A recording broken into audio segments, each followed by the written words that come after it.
Terima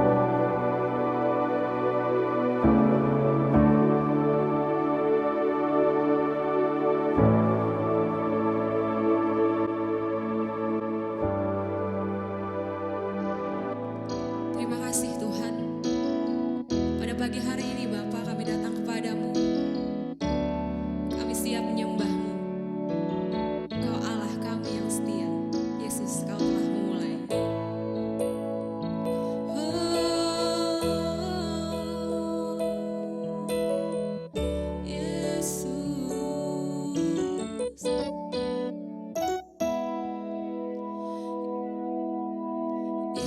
Yesus, Kau telah memulai segala yang baik dalamku. Engkau menjadikanku serupa gambaran-Mu dan berharga di mata-Mu. Katakan Yesus, Yesus, Kau telah memulai karya yang mulia dalamku. Kau berikan hidup-Mu sebagai ganti dosaku, karena kasih-Mu padaku.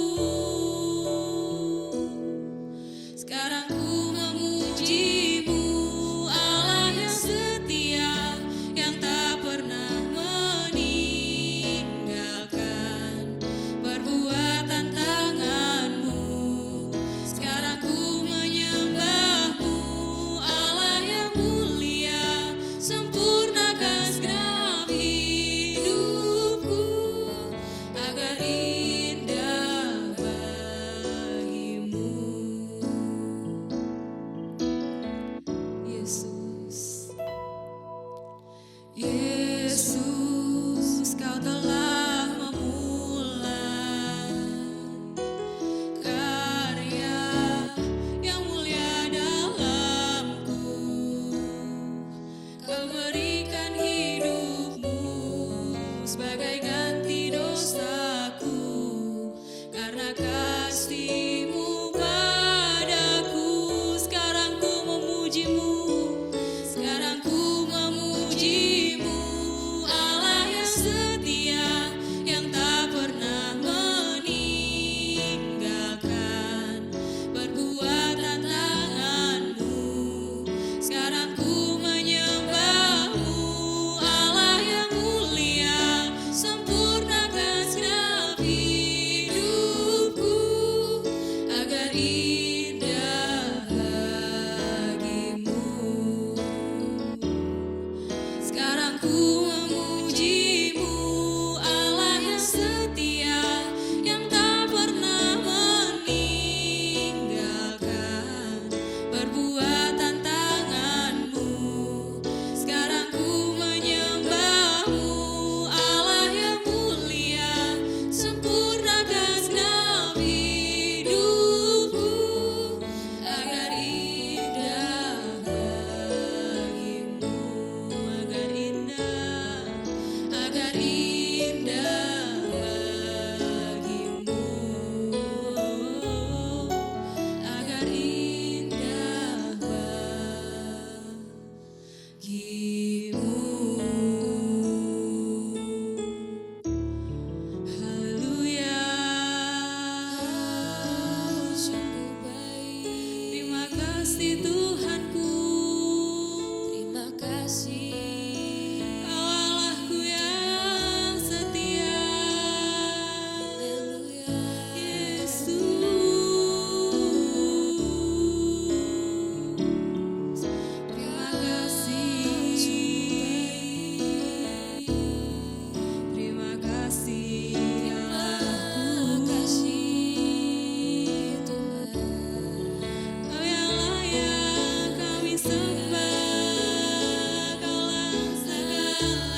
Shalom saudara, dalam edisi Voice of Pentecost kali ini, kita akan membahas mengenai kekuatan bukan ketakutan.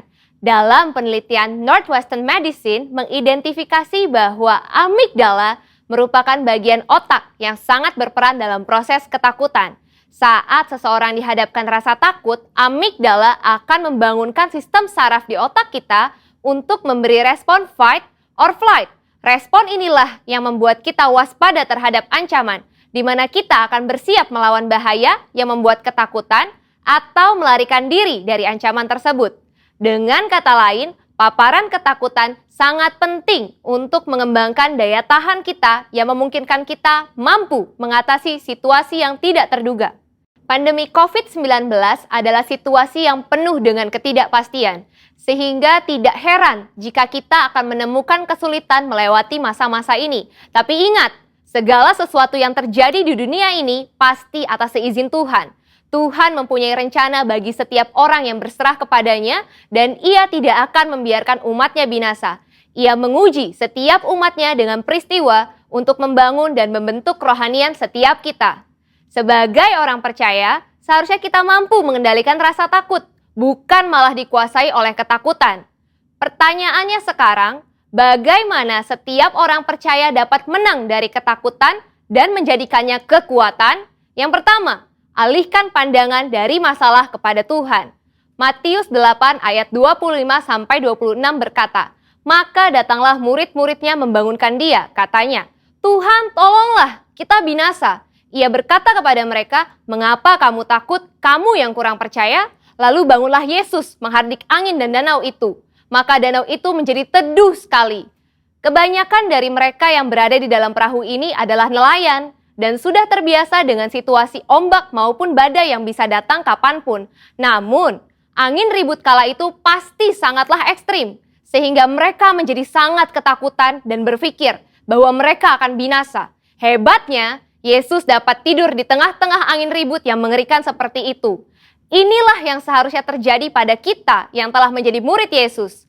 Meskipun persoalan besar datang menderu, kita bisa tetap tenang dan tidak menjadi panik.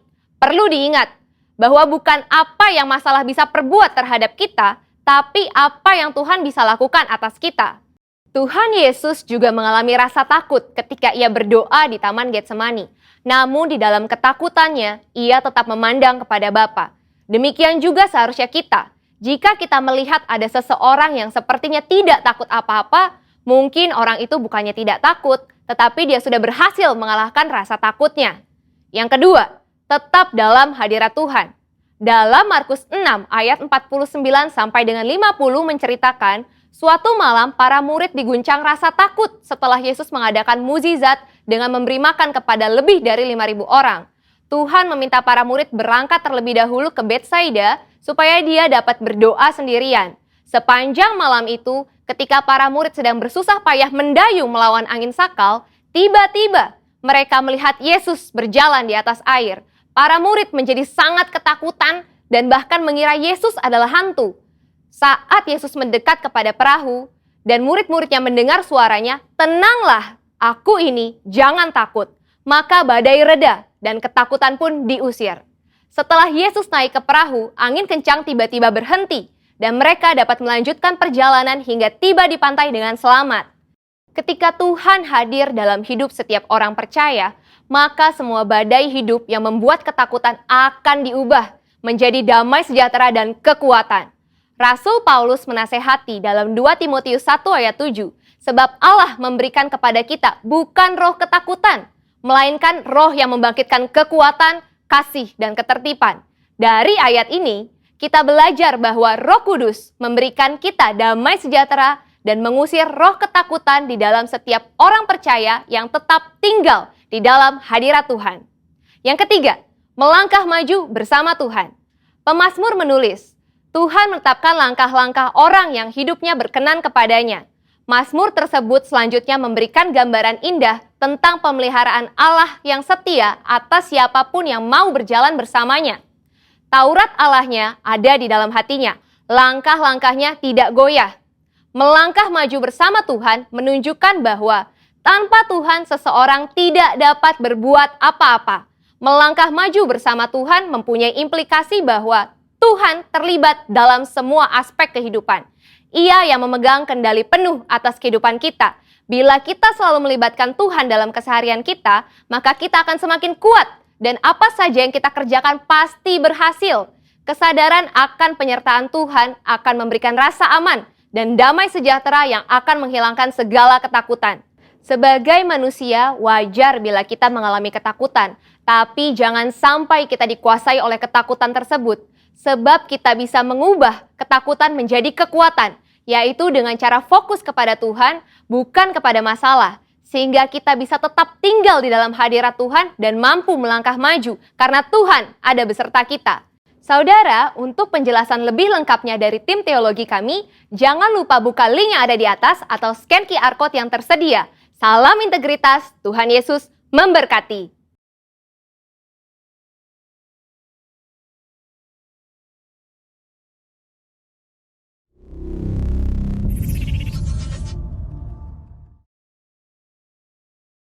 Shalom jemaat yang dikasihi Tuhan, senang sekali saya Pendeta Rubin Adi Abraham bisa melayani Anda pada hari ini. Dan hari ini saya akan menyampaikan firman Tuhan dengan judul Hati Teguh Karena Janji Tuhan. Kita akan baca Roma 8 ayat 31-34 yang berbunyi demikian. Sebab itu apakah yang akan kita katakan tentang semuanya itu?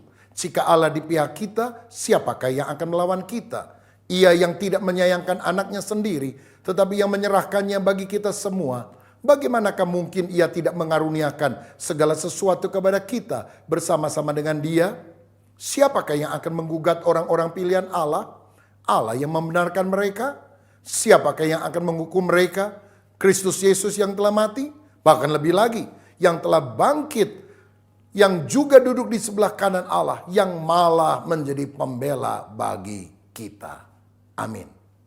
Hari-hari ini kesulitan sedang melanda kehidupan kita karena pandemi virus COVID-19, juga masalah ekonomi dan masalah yang lain. Dalam situasi semacam ini banyak orang yang imannya terpuruk, hatinya menjadi gelisah. Tetapi sebetulnya kita bisa menjadi orang yang kuat di dalam iman. Teguh karena Tuhan menjanjikan perkara-perkara yang indah dalam hidup kita. Saudara, di dalam Alkitab ada ribuan janji Tuhan untuk kita anak-anaknya. Dan kalau kita pegang perkataan Bapa Surgawi, kita bisa tenang di tengah badai. Saya ingat satu kali ada seorang anak kecil lagi makan permen karet.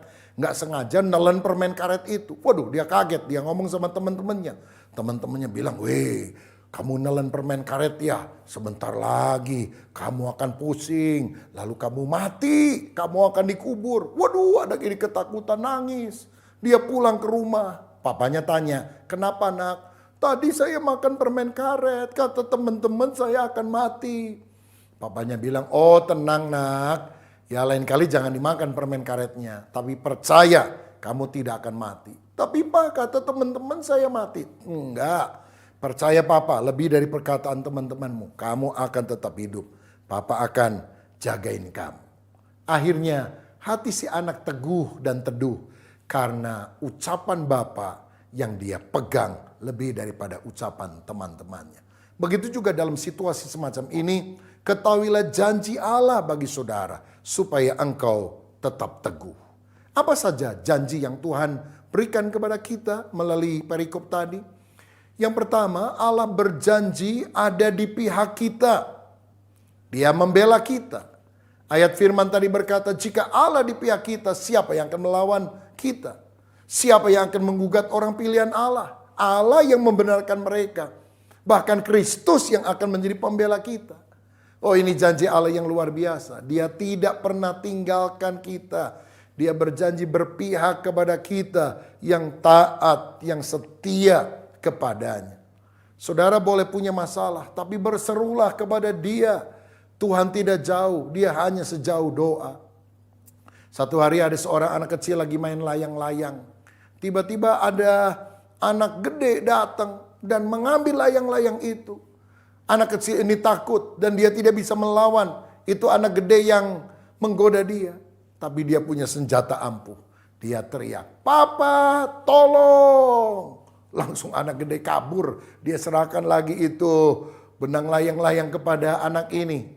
Karena apa? Wah, urusan bisa panjang kalau papanya muncul. Bukankah Bapa Surgawi selalu siap menolong ketika kita berseru kepadanya? Itu sebabnya kalau saudara punya masalah, ingat perlindunganmu bukan dari anjing herdermu yang gede, bukan dari pestolmu yang hebat kalau engkau punya pestol, atau dari orang-orang berjabatan berkedudukan tinggi yang saudara andalkan. Milikilah Tuhan sebagai penolong yang sejati. Di dalam kesesakan apapun, pertolongan Tuhan pasti akan dinyatakan. Saudara sekalian, saya pernah mendengar kisah seorang misionaris yang berasal dari Michigan, Amerika Serikat, yang diutus untuk memberitakan Injil ke pedalaman Afrika. Dan biasanya setiap bulan dia harus pergi ke kota terdekat untuk mengambil uang santunan dari gereja pengutus dan kembali ke pedalaman. Rupanya kebiasaan ini diketahui oleh beberapa orang jahat di Afrika. Satu kali ketika dia habis mengambil uang dari bank, di tengah perjalanan di hutan yang gelap, dia diserbu oleh beberapa orang dan akan merampok dia. Tapi tiba-tiba orang-orang jahat ini ketakutan, lalu kabur semuanya. Ini hamba Tuhan juga bingung, kenapa orang ini gak jadi merampok dia, malah kabur. Beberapa hari kemudian ada orang yang datang ke tempatnya dan berkata, "Saya minta ampun, saya bertobat, saya mau merampok Bapak. Tapi saya melihat tiba-tiba Bapak disertai dengan 6 orang yang tinggi-tinggi besar dan mengelilingi Bapak. Jadi kami kabur." Misionaris ini bingung, siapa yang mengelilingi? Saya sendirian kok. Nah, beberapa waktu kemudian dia pergi ke Amerika Serikat dan memberikan kesaksian tentang hal ini di hadapan sidang jemaat pengutusnya di Michigan.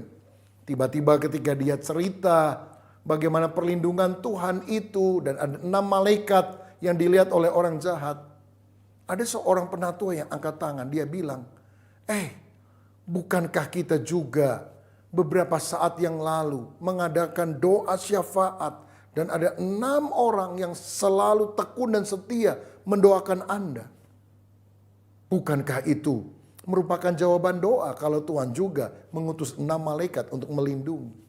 Oh saudara, ini sesuatu yang di luar nalar. Tetapi kalau Allah di pihak kita, dia bisa mengutus malaikat dan cara yang lain untuk menolong kita. Karena itu biar hati kita teguh di tengah segala kesulitan. Yang kedua, Allah berjanji mengaruniakan yang kita perlukan. Ayat 32 tadi berkata, Ia yang tidak menyayangkan anaknya sendiri, Yesus rela berkorban mati buat kita. Masa dia tidak rela mengaruniakan hal yang lain untuk kita?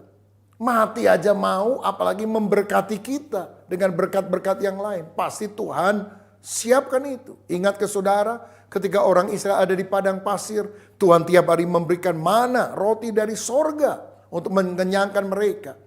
Elia ketika kelaparan karena 3,5 tahun tidak turun hujan, Tuhan peliharakan dengan mengutus burung gagak yang datang sehari 2 kali, pagi dan petang, membawa roti dan daging. Dan kemudian juga dia disuruh pindah ke Sarfat. Seorang janda memberi dia makan dengan minyak dan tepung yang tidak pernah habis. Oh, dia adalah Yehova Jireh, Allah yang menyediakan segala kebutuhan kita.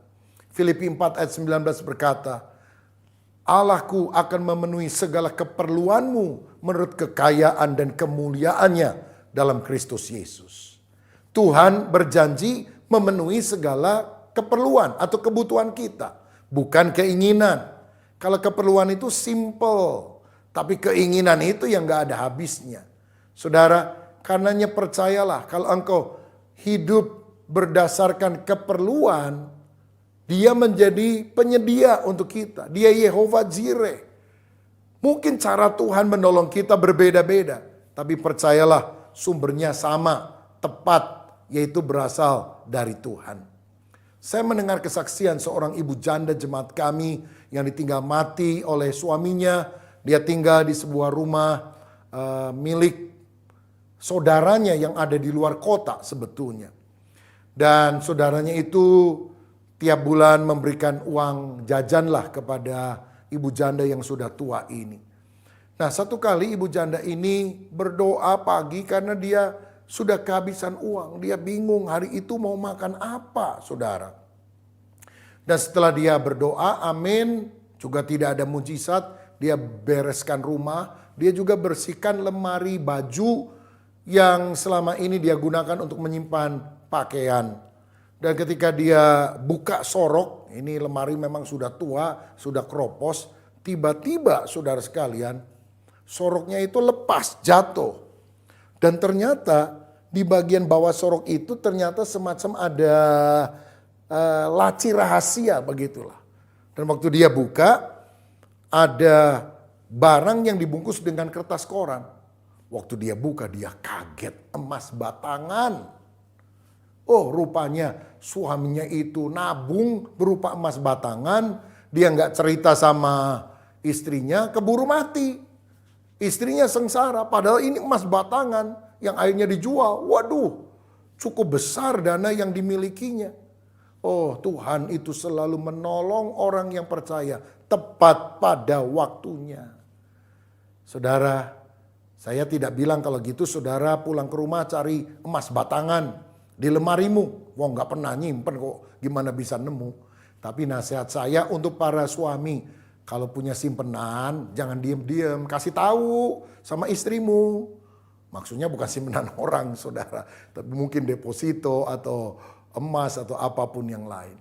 Tuhan menyediakan apa yang kita butuhkan tepat pada waktunya.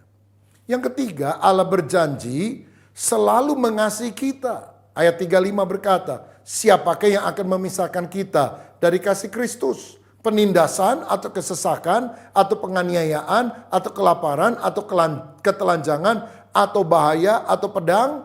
Bahkan ayat 39 mencatat tidak ada yang dapat memisahkan kita dari kasih Allah. Haleluya. Ada ungkapan berkata kasih anak sepanjang galah, kasih ibu sepanjang jalan. Tapi saya mau katakan kasih Allah sepanjang zaman. Allah mengasihi kita dengan kasih yang kekal. Tetapi kalau kita dikasih Allah bukannya tidak ada persoalan. Persoalan bisa ada, tapi Allah turut bekerja di dalam segala perkara termasuk persoalan yang saudara alami untuk mendatangkan kebaikan bagi setiap orang yang mengasihi Dia. Saya teringat satu kali ada seorang yang terdampar di sebuah pulau kecil yang tidak berpenghuni. Dan dia sangat cemas sekali karena dia pikir mungkin gak lama dia akan mati. Tetapi saudara sekalian, karena tidak ada orang yang menemukan dia selama beberapa hari, akhirnya dia mulai membangun semacam pondok darurat supaya dia bisa berteduh dari sengatan panas sinar matahari atau hujan. Tapi satu kali ketika dia masuk ke hutan di pulau terpencil itu untuk mencari makanan, buah-buahan, waktu dia pulang gubuknya itu terbakar. Aduh, dia kecewa, dia bilang, Tuhan saya udah terdampar, bikin gubuk susah-susah, terbakar lagi. Katanya Tuhan mengasihi saya, kenapa engkau izinkan? Tapi saudara tahu tidak lama ada sebuah kapal yang mendekat kepada pulau terpencil itu. Dan akhirnya orang ini melambai-lambaikan tangan dan dia bisa diselamatkan. Dan ketika dia tanya, kok kamu tahu saya ada di sini? Oh, saya nggak tahu. Tapi kok tiba-tiba saya melihat ada asap ya. Jadi saya pikir, oh barangkali ada orang di sana. Jadi perahu kami mendekat. Bukankah musibah ketika kita sungguh yakin Tuhan itu mengasihi kita, justru bisa mendatangkan berkah dalam hidup kita. Percayalah Allah tidak pernah meninggalkan saudara. Dia tetap mengasihi kita. Yang keempat, Allah berjanji menjadikan kita lebih dari pemenang. Ayat 37 berkata, tetapi dalam semuanya itu kita lebih daripada orang-orang yang menang oleh Dia yang telah mengasihi kita. Saudara, dalam hidup ini ada banyak godaan, ada banyak tantangan. Tapi ingatlah, Tuhan berjanji akan memberikan kemenangan kalau kita mengandalkan Dia, kalau kita taat kepada Dia. Bahkan mujizat Allah akan terjadi. Ketika kesulitan itu datang, jangan engkau down, jangan engkau putus asa, tetap punya hope, pengharapan, dan berusaha dengan ulet. Pasti ada jalan keluar. Saya satu kali membaca kisah ada seekor keledai yang jatuh ke sebuah lubang yang cukup dalam. Kemudian pemiliknya berusaha melempar tali, mengangkat keledai ini, tapi nggak bisa. Akhirnya dia bilang sama keledai, udahlah keledai kamu juga udah tua, saya udah berusaha menolong gak bisa, udah kamu mati aja di sana. Lalu dia timbun lubang itu, di dalamnya ada keledai dengan tanah, saudara. Maksudnya udah dikuburlah hidup-hidup. Wah, keledai menjerit-jerit. Tetapi ketika tanah mulai ditimpakan kepada dia, dia mulai kebaskan tanah itu dari punggungnya. Dia kebaskan ke kiri dan ke kanan. Dan kemudian tanah itu yang jatuh di samping kiri kanannya mulai dia injak-injak. Lama-lama saudara sekalian tanahnya makin banyak. Dia bisa lebih atas, lebih tinggi dan dia lompat keluar daripada lubang itu. Jadi tanah yang semula ditujukan untuk mengubur dia, itu ternyata bisa menjadi semacam batu lompatan untuk dia keluar dari masalahnya.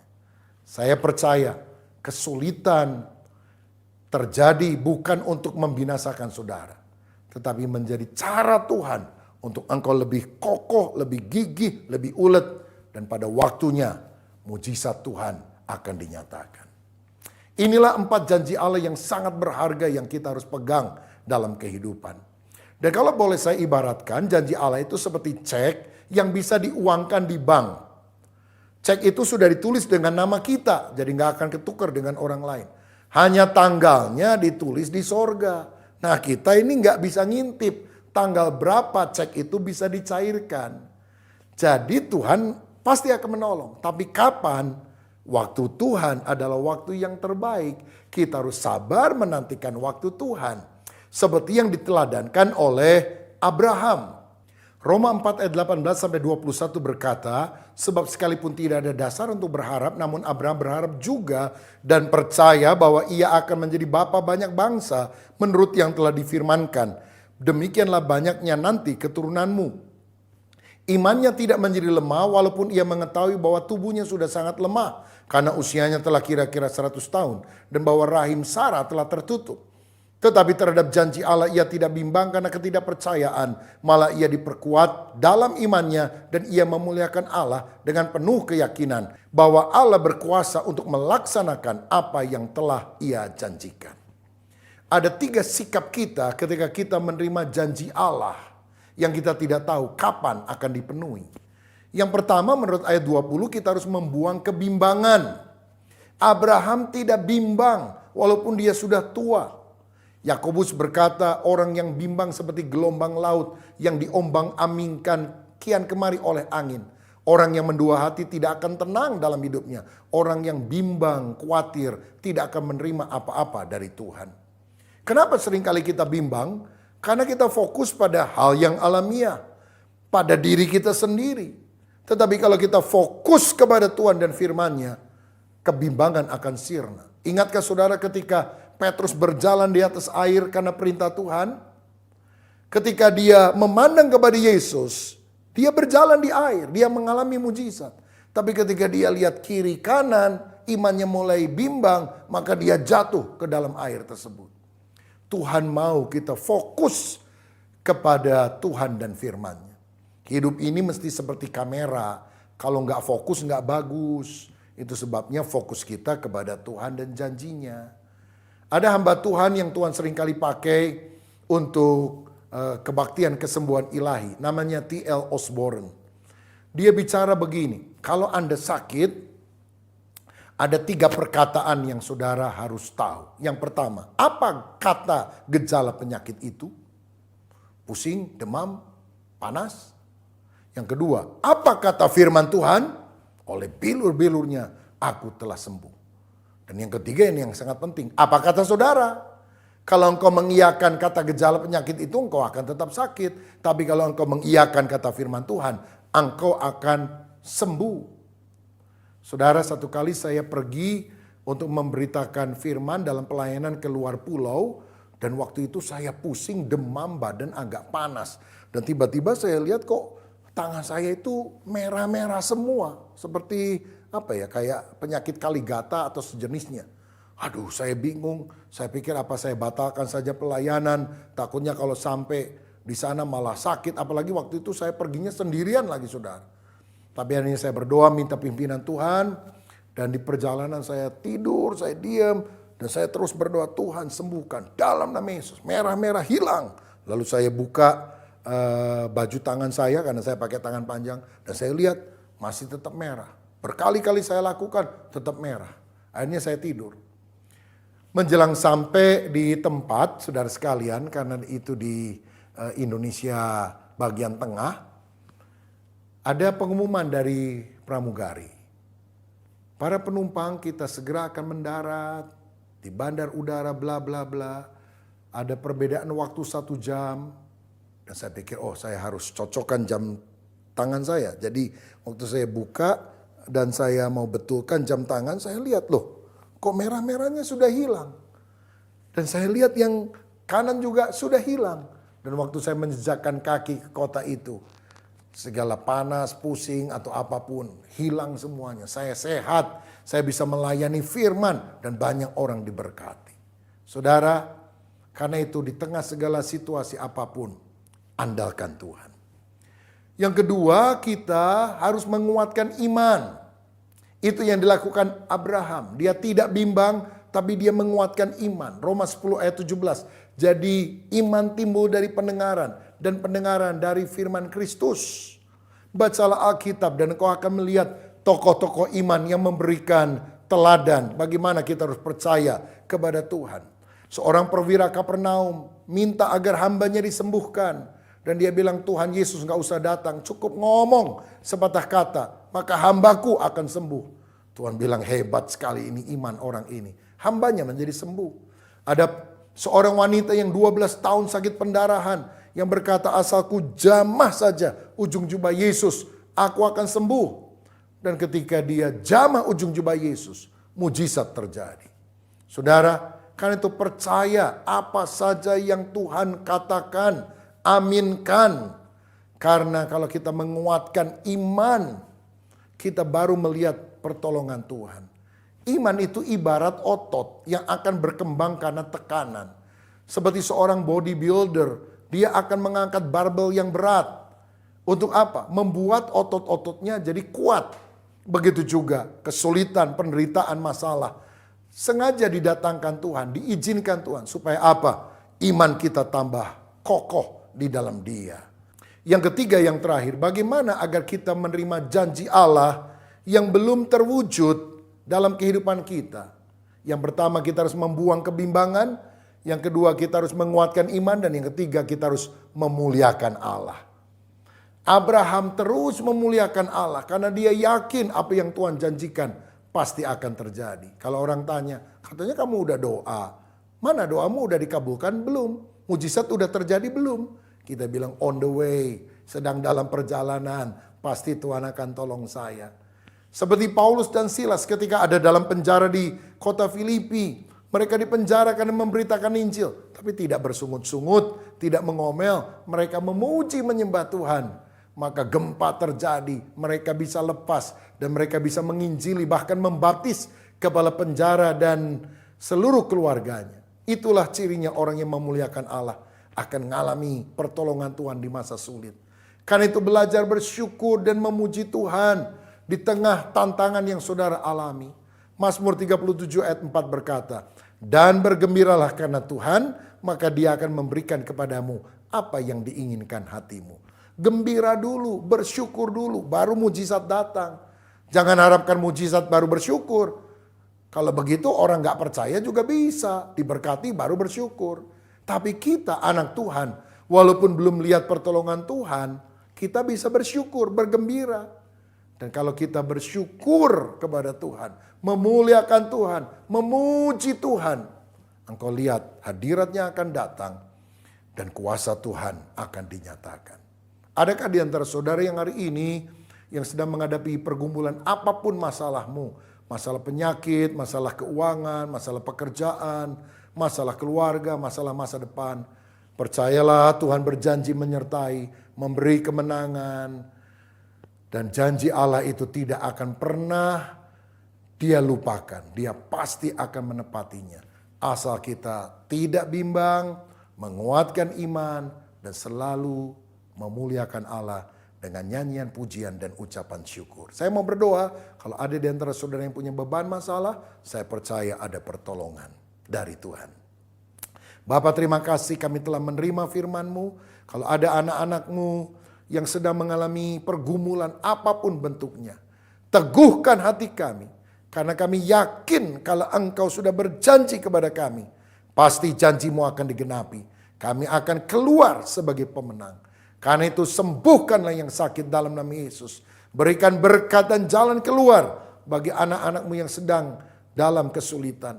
Karena kami yakin ketika kami memuliakan Tuhan, selalu percaya kepadamu, memperkatakan kebaikan dan firman Tuhan, perkara-perkara yang indah Tuhan akan lakukan dalam hidup kami. Berkat-Mu atas kami dalam nama Tuhan Yesus Kristus. Haleluya. Amin. Salam sehati, Tuhan memberkati. Bapak Ibu yang dikasihi, sebelum kita mengakhiri ibadah kita pagi hari ini, mari kita tundukkan kepala, kita berdoa syafaat. Bapa, kami mengucap syukur untuk pesan firman Tuhan pada pagi hari ini.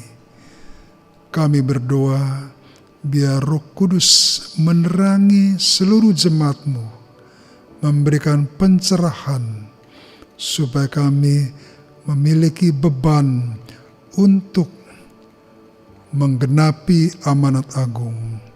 Berkati seluruh jemaat Tuhan dimanapun mereka berada. Kami berdoa juga bagi negeri kami Indonesia, bangsa kami Indonesia. Kami serahkan Indonesia ke dalam tangan-Mu. Tuhan, pelihara bangsa kami supaya tetap aman. Jauhkan dari segala malapetaka dan bencana. Juga Tuhan, pelihara bangsa kami, jauhkan daripada resesi ekonomi dan krisis sosial. Kami berdoa buat Bapak Presiden, Wakil Presiden, seluruh pembantunya, aparat TNI dan Polri. Tuhan, pakai semua kan para pemimpin kami. Engkau memberikan hikmat untuk menjalankan negeri ini dengan baik dan benar. Terima kasih Tuhan, kami berdoa juga bagi para pemimpin rohani, bapak-bapak rohani kami, kepada gembala pembina kami, Pendeta Insinyur Niko Nyotoro Harjo bersama wakil-wakilnya.